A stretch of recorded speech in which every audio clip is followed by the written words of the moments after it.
بسم الله الرحمن الرحيم اللهم صل على محمد داوديال akhristayaal dhageystayaal kusoo dhawaada barnaamijkii hadahan oo kale aad uga barateen True Cable TV oo saacadahan oo kale soo gala barnaamijkan oo magaciisa sidaad la socotaan inaad baro oo ku dayo muwaadinkaaga danta guud wax weyn ka soo qabtay rubco qarnigii tagay ee ku dayashada mudan ama marka la soo gaabiyo la yiraahdo baro oo ku dayo halyeygaaga sidaan horena inigu sheegnay qof wal oo barnaamijkan ku soo baxa lagu soo doortay waxa aan ugu yeerinaa halyey maadaama uu hawl weyn oo maaragtay culays badan oo macna dagaal oo kale uu ka soo baxay qofkii maanta halkan waxa igu martiya halyey Xirsi Xaaji Cali Xasan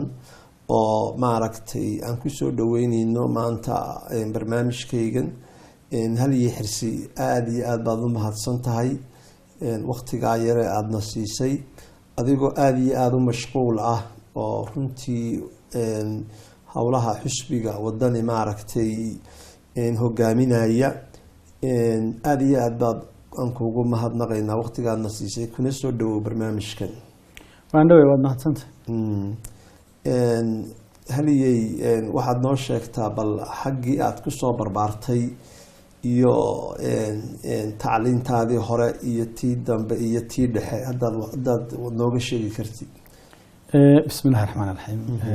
waxaan filayaa walaa imka reer magaalku ma jecla da-da iyo xilligaa hore ee barbaarista laakiin sayeelkeedii anigu wax ku soo barbaaray markii hore wax ku kicitamay miyiga Burco tuulo yar oo la yiraahdo inaan dandan oo shashacada iyo u dhaxaysa war Ibraan 150 kilomitir meelaha Burco ka xigta ilaa 130 ka xigta waxa weeye bari koonfur bari kaga beegan ama area bal weyn leeyahdo ku taala markii aan wax yar jiray ba abaartii daba dheer oo runtii sida abaartan maanta sansaankeeda oo kale leh ayaa dhacday oo abaar aad u xunahay kadibna dadkii xooli baa ka baxay dhibaatooyin baa qabsatay kadibna waxa aan xasuustaa runtii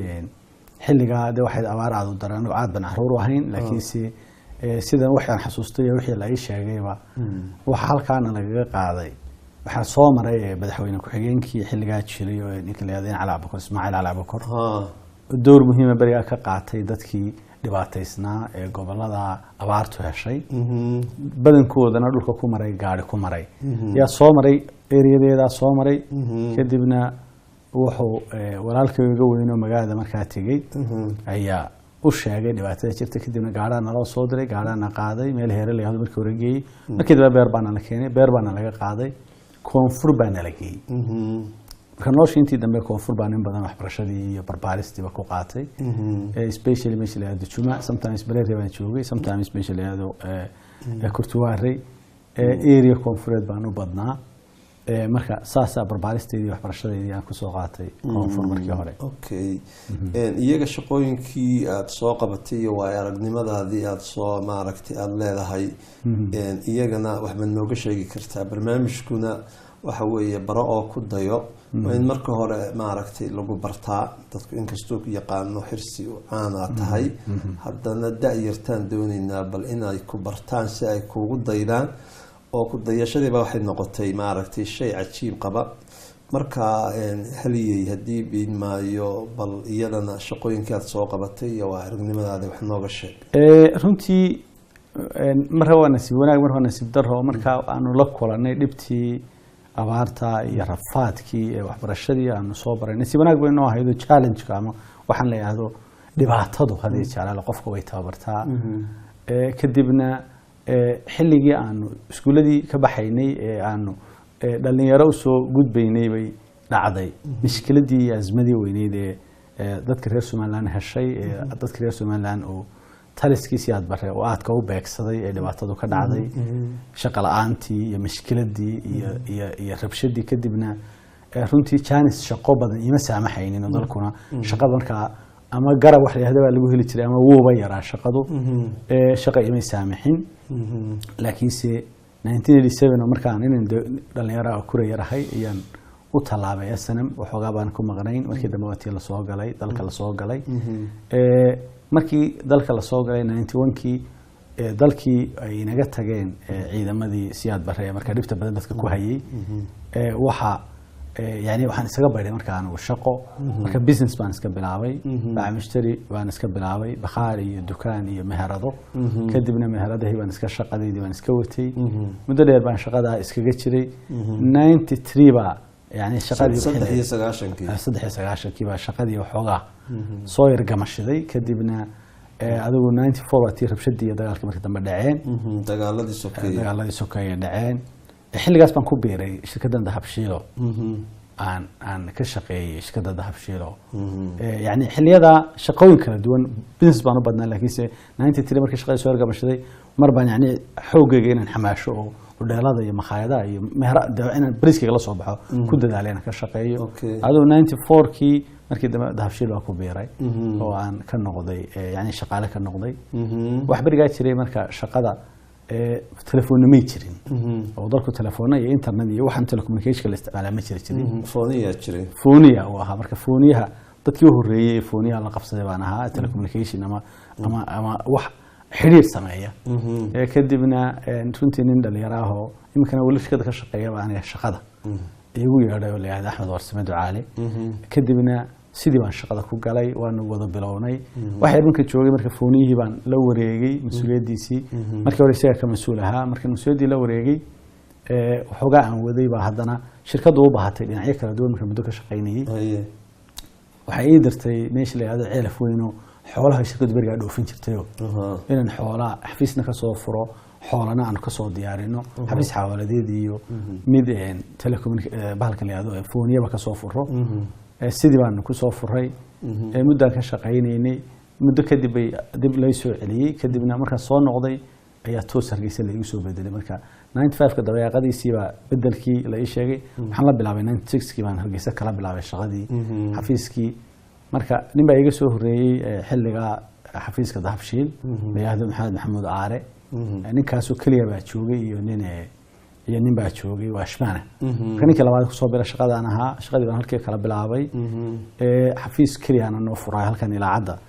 wariga waati mishkiladda dagaalkii soo kaayay dhibaatadu dhacday marka suuq downtown ama suuq oo dhan uu ka xidhnaa ama iska gabagabaysnaa halkan aan xafiiskii muddo yar markaan ka shaqaynay baan u guuray xafiiska imika Dahabshiil ku shaqeeyo waliya gargaar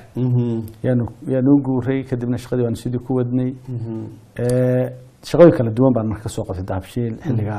inaan dekarani noqdo inaan cashier noqdo inaan fooniye qabto inaan xafiis branch manager noqdo meherad imika la asaasayo meherada waad garanaysaa koritaankeeda meel walba lagu dirayo meel walba lagu dirayo marka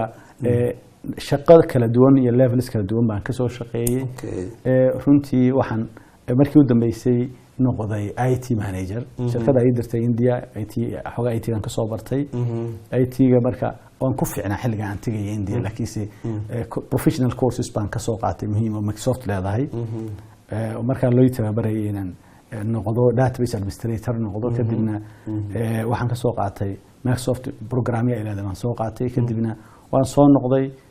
shirkada IT-gadan muddo ka shaqeeyay muddo kadibna waxaan la wareegay IT manager baan noqday IT manager baan shirkada ka ahaa muddo dheer oo dhowr sanadood markan muddo sanawaada IT manager ka ahaa waxaan barbar waday school aan ahaa oo oran jiray college Sidco College ayaan furay oo wax laga baran jiray oo aan magaalada ka ahaa marka xilliga IT manager baan dhowr sanadood ahaa dhowrkaas sanadood kadib markaan ahaa muddo sanawaada waxaan barbar waday xilliga iskuulka Sidco College caanka ahaa magaalada ka ahaa college ahaa bara waxa weeye IT-ga iyo management-ka iyo accounting-ka iyo secretariat-ka iyo waxyaalaha bara kadibna waxaan runtii muddo dheer jaamacadda Hargeysa hostigi jiray marka xilliga yani waxaan college-kii kaliya ahaa magaalada hostigi jaamacadda marka jaamacadda Hargeysa affiliate lahayn ama ku xidhnayn oo ka shaqeynay sidoo kale wasaaradda waxbarashada bariga tasdiiqisay oo joogay حسن قرويني وشوقي ياس تصديق سو أوغلان شرت يعني شهادتي إذا أوغلاتي أس كولج نو أوغلاتي إن كولج رنتي عادوا عانه عاد لو قال لي يعني والله إحنا لو قبرتي وها أنا مو يعني هك بدنا كلام معلمين بحكي لي كشري أو كم دي هي قدومي محكمة السرية مكتشوه كلام مركي ده بحكي لي كشري أنا كلي كشري هك بدنا مركا اللي يرى هك بدنا بروفيسور رابع كلي كشري وأدوب مدة كدي وحن كوبيري وأنا كنت في شركة دي وحن كوبيري قولدي كوميشنك دورشوي كقرأة 2007 كي يعني كوبيري 2007 مركان كوبيرينا وحوجا سنة مركان كشقيني بان اسكو جروايو وأنا سكعسلو وأنا سكجتجي مدة مركان شو جايبي قدي بيوجي أنا قلت الشركة ده هبشيل حل جاي بنك سميني جيبوتي كده إن بروجكت مانجر بنكها IT يا سيستم كي لو سميني شركة ده سيستم كي بانكو شقيني مركا بانكي مركان سيستم كي دما يستري يعني شقالي وقري ان قلبكو سو يبي لتجابيه وشقيي بان يعني اسكغتي مركا كدبنا هوش مركا انت انا قبني اسكغتي مده كدبي igu yeedheen shirkadda Somtel la igu yeedhay gudoomiyaha la igu yeedhay kadibna Somtel baan CEO ka noqday ama gudoomiye guud kadibna Somtel oo muddo xidhnayd oo muddo shirkadda isgaarsiinta telefoonada oo muddo xidhnayd baan markaa furay oo ku guuleystay inaan furo way wata shaqeynaysa shirkadda waaweyn kamid ah marka runtii waxa day xigay anoo Somtel ka shaqeeyay dawladdu ay wala wareegtay dawladda kulmiyo xilliga dhalatay baan ku wareegay chief of cabinet baan ka noqday madaxweynaha la shaqeeyo xafiiskiisa maamulo oo qorsheeyo shaqada oo plan gareeyo kadibna muddo sanadii googa markan sanad baan filay meelaha inta aan joogay chief of cabinet ayaan wasiirkii madaxtooyada hadana noqday wasiirkii madaxtooyada waxay xigay wadiga ogaayo wani ka tagay imkana waxaan hogaamiye xisbiga mucaaradka ee wadani وانا نوشي وياهي waxaad nasiisay warbixin kooban oo runtii daaqad maaragtay leer qabow ka soo baxday oo noloshaadii soo koobisay ilaahay waxaan kaaga rajeynaynaa maaragtay horumarka iyo wanaagga sameysay inuu ilaahay ku siyaadiyo haliyay xirsi waxaad ku soo baxday laba arrimood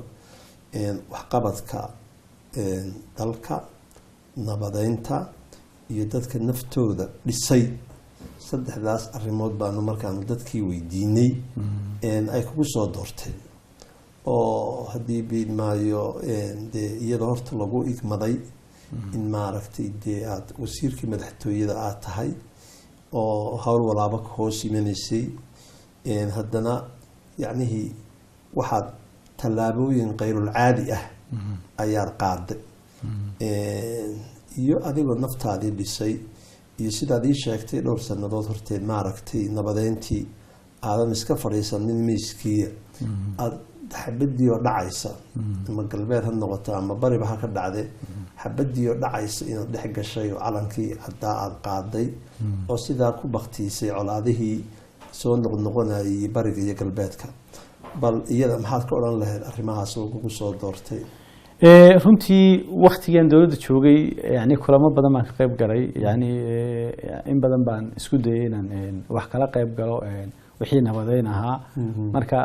shaqaaqadii bariga waa tii bilaabantay Kalshaale iyo area Buuhoodle marka area xilligii aan ku jiray waxaan isku dayaynay in aan yani ka shaqeyno nabadayno runtii يعني مادام الحين على شغلين مدحوين وند طبعا مر والبا نبض بوجعلا أنا واحد مر والبا دوني سيدي نبض كوي من لهيد مركا وهذا البان لفور حقته سيو برجع أها قدومية كها روكي أساسية دجالمي كهر إسرائيل أنت أنا لفورين واحد لفورين كيس عبد يوسف لورين شري يعني الله هذا الله يحيي أبابك وحيلا نعاسها كدبنا waxaan ku guuleysanay inuu tafaahum aan isla fahanno markaan adigu hadalkii ka soo dhaweynay odayaashiisa isagii wada hadalay laba wasiir baa loo diray oo loo qorsheeyay oo wasiirka nimanka madaxtooyada jooga maxamed xaashi iyo ninkii dhintay cabdi daahir kadibna Woodward iyo ninka la yiraahdo Cadami iyo niman noocaas ah ugu tagay meesha la yiraahdo Woodward waa yimi waa la soo kaxeeyay heshiiskii baan la dhameystiray muddo adigu joogay wasiir baa laga dhigay wasiir dawle kadibna muddo inala shaqeeyay adu markii dambe uu iska noqday laakiinse يعني جوجي نبضه هالكي وإصلاحي حقلته وسيا كذلك وهذا كان لفري جيبوتي أنا كورا كولا هذا اللي مركي دبنا دبي بان سكوار رجني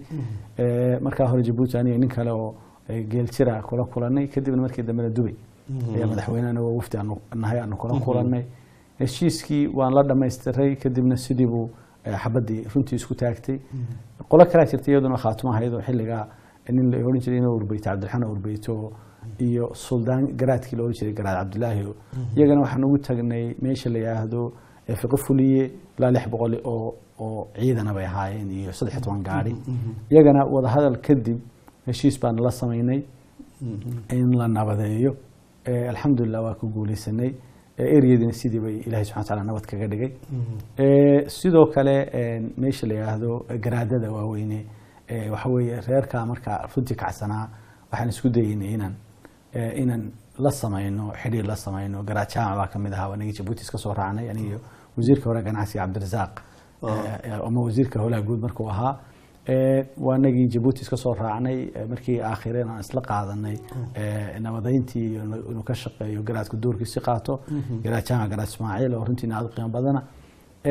waxa kamid ahaa garaad Salebaan oo kale aan ugu tagay meel u dhaxaysa Laascaan iyo Garoowe oo meesha la yiraahdo Higlada ayaa shishadeeda ugu tagay tuulada yar Higlada la yiraahdo Tukara ku xigta ayaan ugu tagay nin kale wasiir aan Ali Saciid Rigal ayaan subax ugu tagnay goor hore halkaas aan isaga iyo saddex caaqil ku qaabilay garaad Salebaan muddan isjafaynay waa isla soo dhawaanay laakiinse ballanteedii dambe may suurto gelin garaad Abshir baa kamid ahaa Allah yarxamu inta aanu dhiman inaan isna meesha la yiraahdo kula hadalno meesha la yiraahdo ii sheegay Woodward adigu waxba in hadalku daala meel badan baan u maray bariga Sanaaga oo kale haday tahay suldaanka guud iyo haday tahay odayaashiisa haday tahay ciidan deganaa halkaas oo aan la wadnay laba group ahaaba la wadnay yani marar badan baan isku daynay sidii nabad loogu soo dabaali lahaa umuraha taagna marka waxba la isku tootalayaa hadii dad kala duwan oo hadana kala maaragtay mabda'a hadana si isku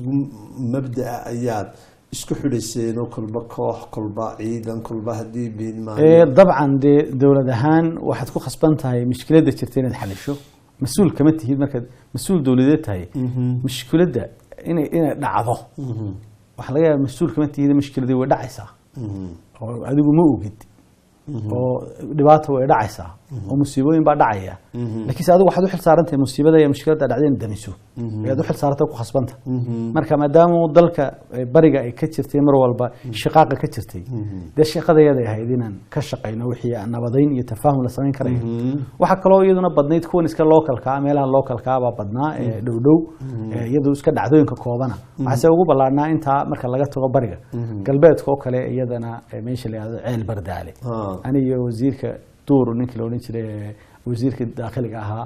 mar saddex qof lagu dilay oo meesha mushkilada ka dhacday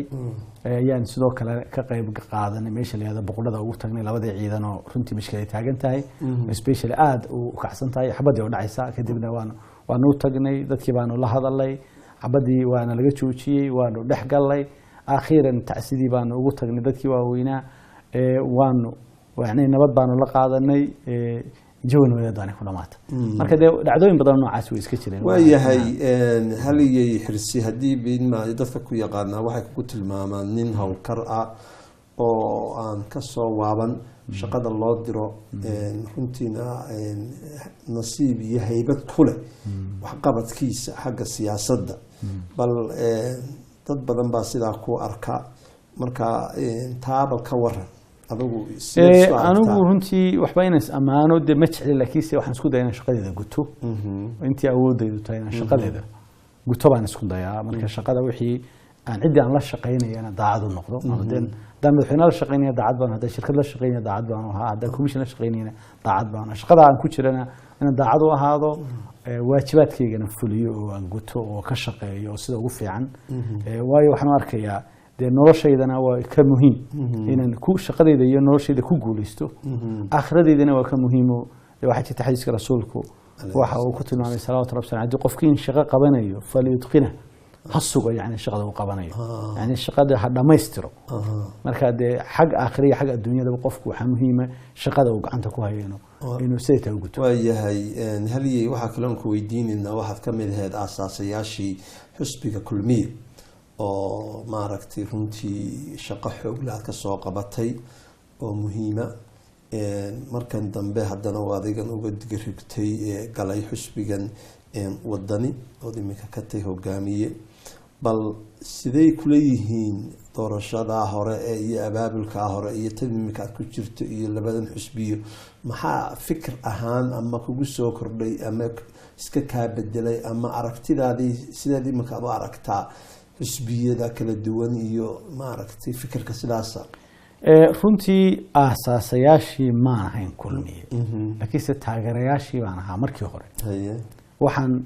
taageeri jiray from day one oo maalintii koowaad ee uu bilaabmay ilaa iyo markii uu dalka qabsaday inta waa taageeray waanse ku kala badnaa oo yani shaqada iyo activity-ga active baan ka ahaa sanawaadkii 5 sano ama 4 sano ugu dambeysay waxaan ka ahaa haddii laga soo bilaabo 2005 wixii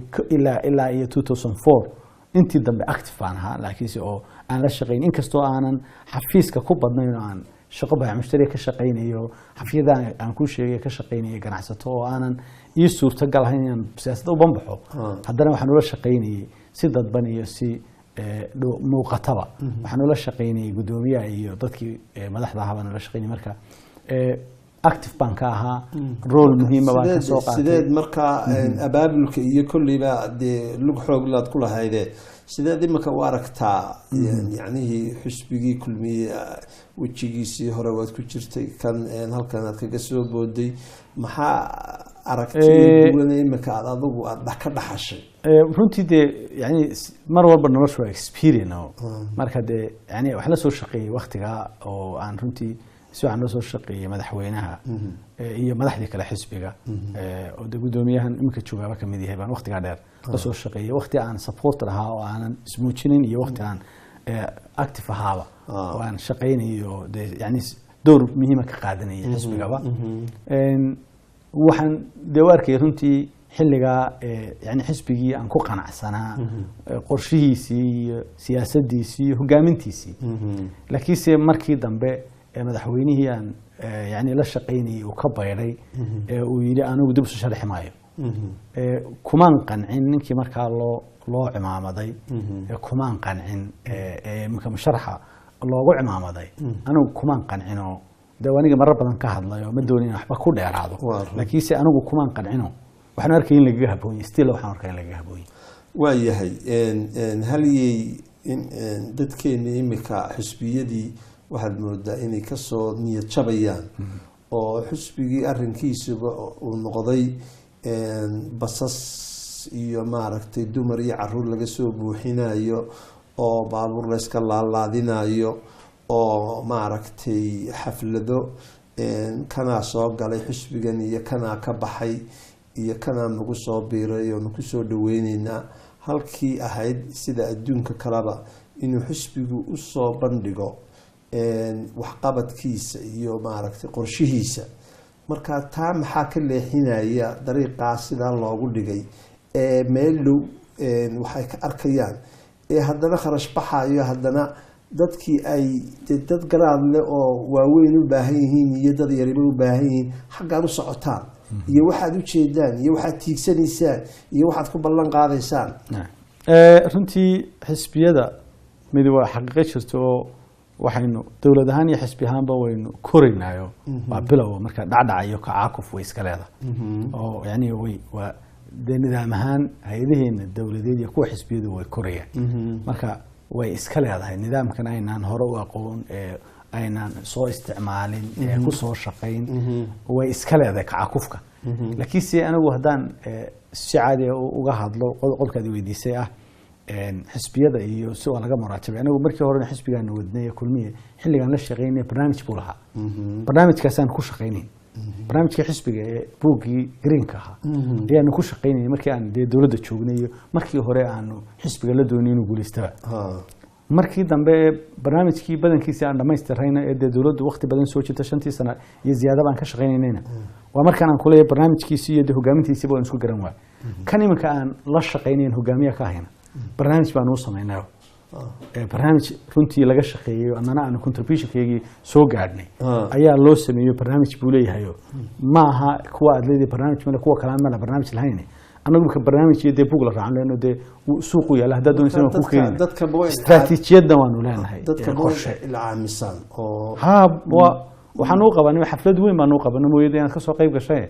oo loogu bandhigayo buugtii lagu qaybiyo internetka ku jiraayo meel walba uu yaala marka barnaamijkaas aan leeyahay waa yahay miyaad wax nooga sheegi kartaa inta siyaasadda ku soo jirtay arrin mucjiso ah oo maaragtay kula kulmay oo maaragtay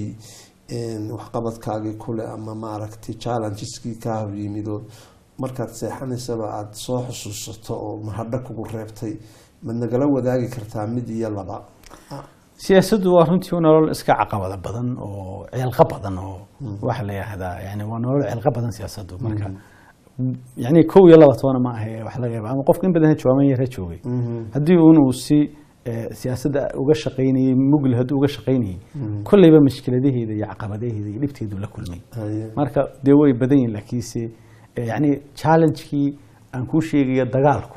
ama caqabadihii rabshadii ka qarxday markii dawladda aanu la wareegnay oo dawladdii aan cagahaba dhulka isku taagin dagaal ku qarxay oo dawladdii oo markaa aanu la wareegnay shilinba aan baanka oolin 5 biloodna mushaarkii la leeyahay wax lagu dhaqaajiyana aan lahayn oo cusub dagaal ku qarxay iyada lafteeduna ku cusub xilkii ku cusub mushkilad bay runtii ahayd nagu cusub oo yani markaanu la bilownayba caqabad weyn oo sidii looga bixi lahaa culayskeeda lahayd marka oo dhaqaale ahaan iyo nabadgelyo ahaan ma waanu ku indhafuray laakiinse way badnaayeen waanu ku indhafuro bilowgiiba taasaanu la bilownay wax yar kadibna waxa runtii jiray oo iyada lafteeda xusid mudan waxa jiray wada hadaladii Soomaaliland iyo Soomaaliya way naga bilownayo David Cameron oo ah leaderskii markaa ama hogaamiyaashii dunida de maalintii uu soo dhigay uu yiri shirka ka soo qayb gala waftigii madaxweynaha kamid ahaa inuu wasiirka khaarijiga la soconay xilliga inaynu diidno nahno no iyadoo waliba halkii u sareysina lagu qaabila ma sahlanayn marka habeenkii oo dhan waxaan xasuustaa waa laba bugleynayni subax markan tukaday baa madaxweynuhu soo garaacay telefono yani subaxnimadii rasuugu adeer aynu go'aan baynu qaadanaynaa go'aankii ahaa inaynu diidno ama cirka aynu gal ama dhulka galle aynu qaadanaynaa go'aankii baanu sidii ku qaadan may hawl yarayn sidoo kale wadada ama wadooyinka aslan wadada cirigaaba ha ugu dheeraatay mashruuc ballaaran oo culus buu haayo aanu isku qaadnay oo waliba aniguna aan ka ahaa wasiirkii gacanta ku hayay marka isaguna runtii de muu hawl yarayno marka challenges badan oo sidaas ah challenges far badan oo yani aan la soo koobi karin waa yahay haliyay siyaasadii iyo qabyaaladii maalin walba maalinta ka dambaysa way isku murgayaan oo jilib iyo raas baa loo sii kala baxaya sidee wuxuu wadaysaa marka madaxdiina xisbiyadu wixii hadii halkan iminka la oranayo maanta anagoo reer hebel oo kasii ah reer hebel oo kasii jilibka ayaa waanu ka baxnay oo waxaanu galnay xisbigan oo sidee marka aad challenge-ka kale ama yani dhibaatadaas ugu wajahaysaa والله إنه قبيلته ما هسي أسدو كليه نلش دمانتي ومشكلة وين وين هيسته ما هسي أسدو كليه جناح سجى ينقى شيء وعلماء ينقى شيء وسياسة ينقى شيء ومل والبو ينقى شيء لوح ينقى شيء ما هو بعشرة سوا آفو وحنا نتونت أنا عم سنة هاي وآفد أقوي هو باهن إن دلكن لغلا تباشو وآفد إن ده ترتاي وحويا ومدي يعني أن قفكي وناكسنا أن لو أركنين وناكسين هي اللي أوري غير بالمية. فأدو دي عظيمك مدحوينة نقطة إلى هي كوفو ذي هدي خير كل هاي حق بيالدك قبل هاي هذا ركتا إمك. دي ما لهرت واحد فعنيمك قولي أشهر حنين ويدي شو واسكا مستقبل ليري. أنا وسي وحن اسكو دي لها. إن tallaabada koobaad ee aan dalka ka qabtaaba wuxuu noqon lahaa inaan qabyaalada wax ka qabto oo ummaddu ay u sinaato hadday resource ka tahay oo ummaddu ay u sinaato yani shakhsi ahaan oo aqoontiisa lagu tixgeliyo kartidiisa lagu tixgeliyo aragtidiisa lagu tixgeliyo wax hawl yara maaha dee waa barnaamij dheero waxa laga yaabaa haddaad doonayso waxaan sidaan wax uga qaban lahaa buuggayga markaan soo saaro ka eeg waan ku qoray in badan oo insha Allah haliyey dad badan oo ku dhageysanaysa ama maaragtay dhalinyaro oo bilmatil basaaka tahriibi lahaa waxay isweydiinayaan wallahi xirsaba 9 bilood buu ku dhashay hadii biidmaayo inamada sidaasi bilmatil baxay oranayaan xirsi dee waqti fiican buu la soo kulmay dawlad maaragtay markaas jirtay buu la soo kulmay oo xil qaaday oo maaragtay markii dambana fursado qaaliya ayuu helay markaa dee anagu waxaa taamaan helin oo waanu iska tahriibaynaa iyo ilaahay baanu hortegaynaa marka maxaad haddii biidmaayo aada uga jawaabi lahayd taa wallaahi de waa runtii tahriibku wuu anwaac badan yahay oo runtii dad badanoo u tahriiba shaqo iyo dad badanoo u tahriiba dhayac oo iyagu aan shaqalaaniba haynin dhayac u tahriibaba way ku jiraan oo anwaac badan yahay laakiin se aslan ma amaanaad qofku inuu naftiisa haligo oo bad isku tuuro oo baxarkaa iyo dhibaatada iyo mushkiladaa u bareero iyadoo yani aanay dani ku kalifin qofka danise ku kaliftay de waad ogtahay dhibtiisuu leeyahay anigoon mar raba soo dhaweynaynin tahriibka haddana kulleyba qofka dhibaata haysataa dee wax laga yaaba inuu dhibtun ka baxso balse waxaan uun leeyahay oo aan isle kusoo ururi dadka ama xoolaha leh ama magaca leh ama cilmiga leh maaha dad tahriibay waa dad dalkooda wax ku bartay kadibada wax kusoo bartayna waa badanaa waa naadir hadduu wax dibadda kusoo bartayna si formal ama si toosaba u tego caadi yahay tahriibkuma u tegin qaaliban marka waxaan leeyahay un waxba way baran karaan way shaqaysan karaan waxay qabsan karaan yani magac iyo sharaf bay yeelan karaan waxa weeye wax badan bay qabsan karaan dalkooda inay joogaan waxaan leeyahay mar walba dalkiisa qofku qiimo ku yeeshaa halkan aad imika gaadhay waxna bilaash kuma yimaadaan maxaad miiska soo dhigto oo ama maaragtay dadaal ah ama aqoon ah ama yacnihii ku baritaaray si ay maaragtay iyaguna ay dibis u liqaan hadalkooda oo maaragtay ay wax kaa dhuuxaan maxaad miiska soo dhigtay xirsawaniga ku sheegayo kule anigu shaqada nooc walba aan kasoo shaqeynayna makhaayadaha ka shaqeeyo iyo inaan hodheelada ka shaqeeyo iyo inaan dukaamada ka shaqeeyo iyo inaan bakhaarada ka shaqeeyo iyo inaan ka shaqeeyo xawaalada fooniyaa ka shaqeeyo shaqada midnaba kamaan xargoon jirin waxaan ahaa qof shaqada tii walba ee ay daniyigiisu ka shaqeeya waxaan ahaa qof dadaal badan oo taa uu jooga jecel inuu tu kale uga gudbo ta uu joogo yani sida aan kugu soo sheegayo kumaan qancin haddaan tii koowaad bakhaarkayga iska haysan lahaa dee uu joogi lahaa taa aan joogo noloshayda horumar baan ka samaynayo waqti badan baan ku bixiyay maalan xilligan IT-ga noqdaan kuuri IT baan noqday anigoo ka shaqeeya xagga farsamada kombiyuutarada anigoo ka shaqeeya dahabshiiloo gargaar joogo main kaashka jooga halka kaashku isugu soo dhaco chief cashier shirkadda kaashka ugu badan haya ayaan waxaan isbaray IT-ga yani inaan computer ka barto waxaan geli jiray school maalintii marka la rabo waxay shaqaalo waxaan u maan rawxi jirin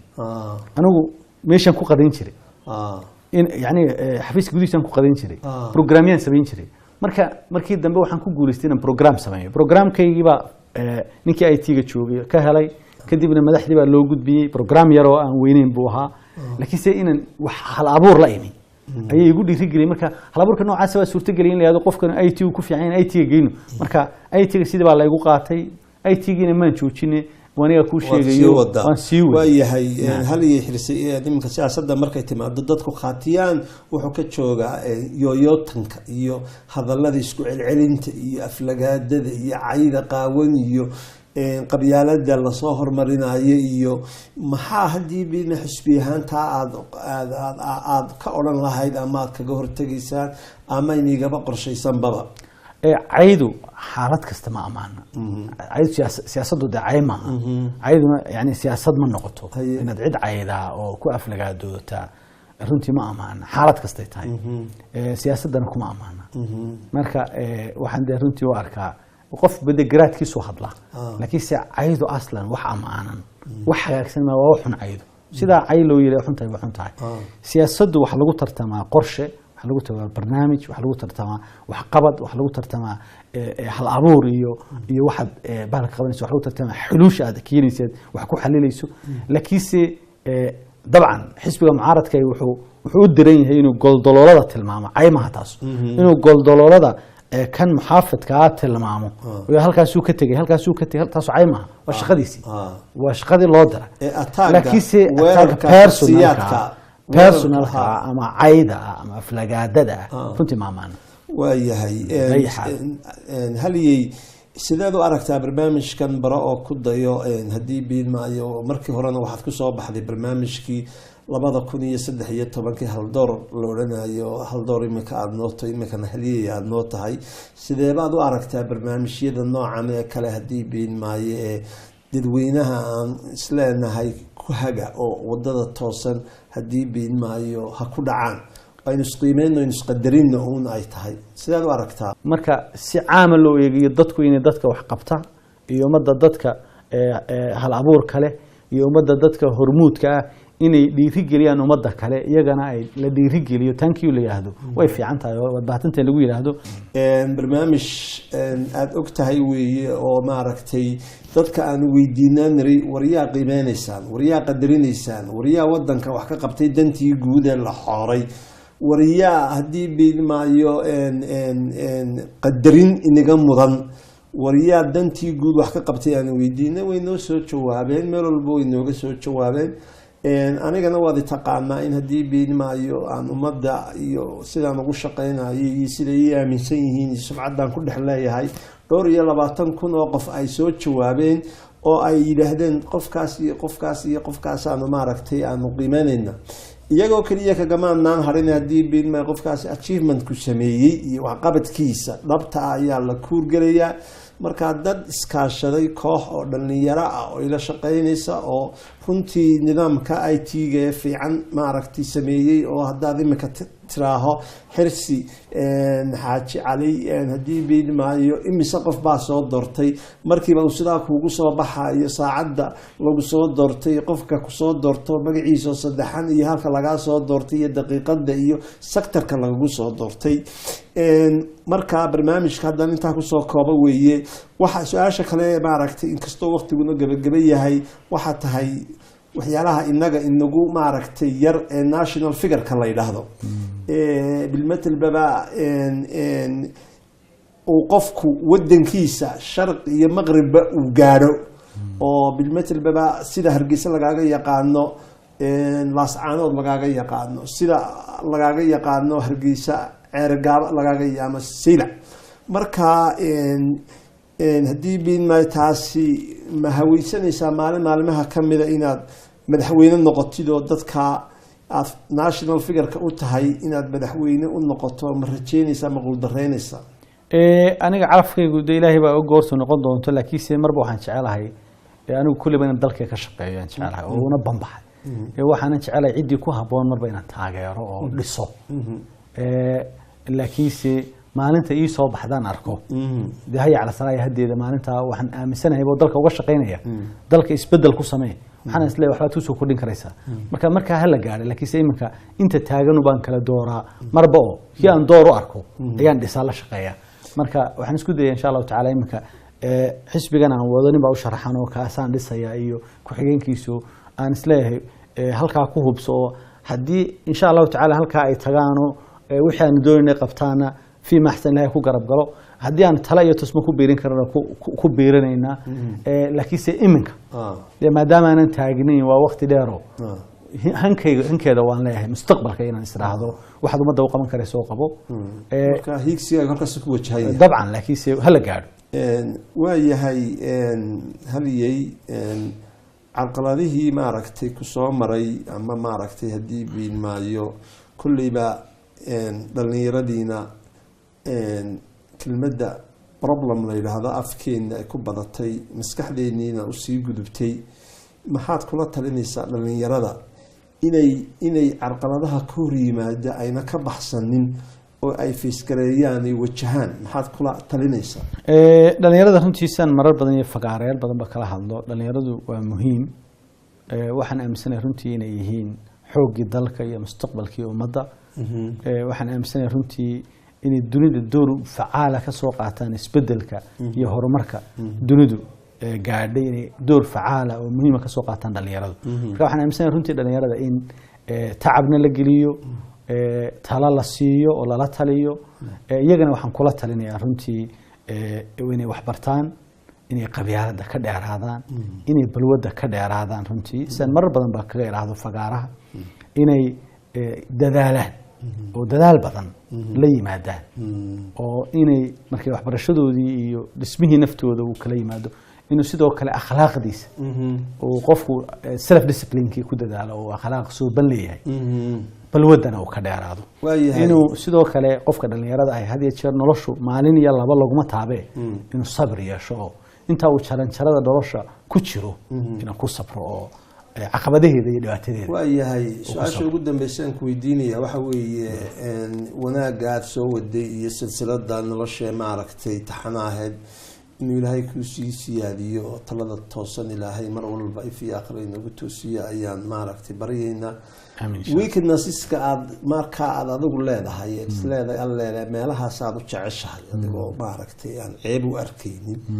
ood naftaada tira halkaa iyo kasii xooji oo maaragtay kasii hagaaji wax ma nooga sheegi kartaa dee weaknesska qofka bini aadanka weakness baa ka buuxa oo dacfi baa ka buuxa oo ilaahay baa kamaal iyo dhamaystir iska leh marka dee boqolaal weakness baan aniguna leeyahay dadkoo dhamina uu leeyahay laakiinse weaknesskayga de waxaa ka mid ah runtii aan isleeyahay runtii waa weaknesskaaga waxaan jecelahay inaan aqoontayda koriyo intay tahay master baan qaatay laakiinse inaan aqoontayda haddana koriyo dhinacyo badan waxaan isleeyahay aan ka dhiso waxaan isleeyahay experiencekaygu still waxaan u baahanay in experiencekayga sii koriyo waxaan isleeyahay runtii yani weakness odhan karayaa duruuftan iyo wacyigan aan ku noolahay ayaa wuxuu sameynaya waa wakti adagoo dadkuna ma jecla nooda marka anigu waxay tahay strength waa halkayga yani waa mabda'ayga laakiinse dadku waxay igu yiraahdaan dee hadalkaa cada aad ku odhanayso dadku ma jecla laakiinse anigu strengthkaygaan aqaan yani ama waxaan u aqaanaa yani awoodayda ugu weyn inaan qofka wixii aan jirin ku yirahdo waxaas suurtagal maaha laakiinse waxaan isleeyahay mala markan si kale u dhigo hadal cadaantaa waxay yiraahdaan war ma diblomaasiyadda ku yara qaboojiyo yara macaani inkastoo laga yaabo xagga cadhada iyo kulaboodka ka waran ma cadho badni ismalihi waad cadho degdega waa dadku waxay u fasiraan si kala duwan degdegu in umuurta go-aan la qaataa oo decision qofku qaataa degdeg maaha inuu decisionka goorta ku habboon qaataa ama quick thinking wax la yidhahdee qofku dhaqso uu arrin xal uga gaari karo degdeg maaha oo waa umuurta xilligeedii ay ku habbooneed la qaato laakiinse waxaa laga yaabaa qofka isagoo aan kula fikirka ahayn kula aragtida ahayn dee inuu degdeg u arko marka waxaana laga yaabaa markay timaado resultka markay timaado ama timaado yani maxsuulku soo baxo kii shalay uu ku degdegay inuu berto ku garaa laga yaaba waayahay inagoo gabagabadii joognaa mar kalena kugu mahadnaqayna halyey barnaamijkan aada nagala soo qeyb gasheen waqtigaaga qaaliga aadna siisay kugu mahadnaqayna waxaanu go-aansanay inaanu ku siino shahaado sharaf oo wax kaa tusaysa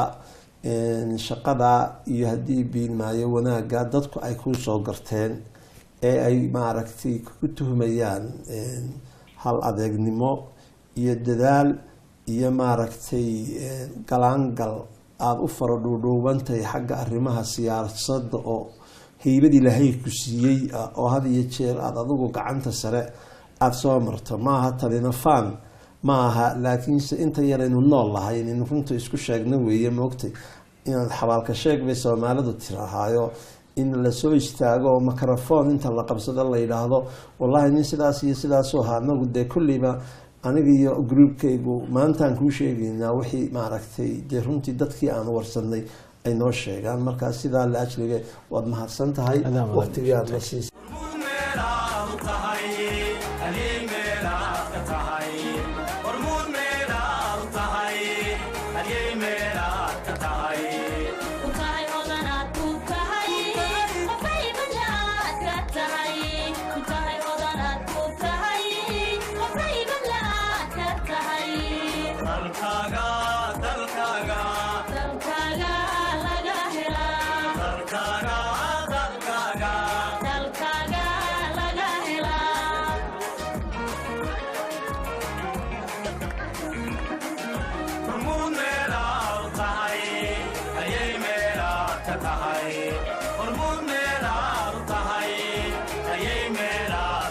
tahay